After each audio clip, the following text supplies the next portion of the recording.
রামিসা, রামিসার পরে আয়শা, আয়শার পরে ইরামণি।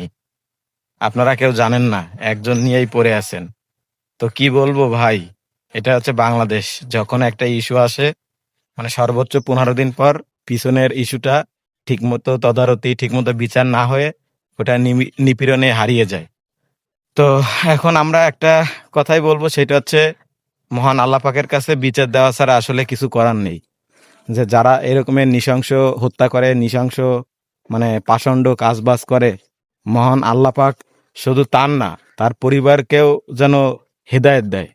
কারণ আহ, বিচার নেই বিধায় তো সবাই মানে এরকমের অকারেন্স করতেছে, খারাপ কাজ করতেছে।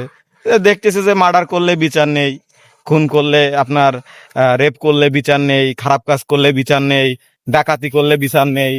আজকাল কোনো কিছুই বাংলাদেশের বিচার নেই। বিচার বিভাগের অবস্থা এত খারাপ। তাহলে যারা আপনার মনে করেন যে এই নৃশংস কাজগুলো যারা করে, তারা তারা তো পার পেয়ে যায়। তারা তো মনে করে যে আমরা তো এত খারাপ কাজ করি, কোনো সমস্যা তো হচ্ছে না। এখন জানি না এটা কতদিন বা কত দূর যাবে। মহান আল্লাহ পাক সকলকে হেফাজত করুক। আমরা দোয়া করা ছাড়া কিছু করার নাই।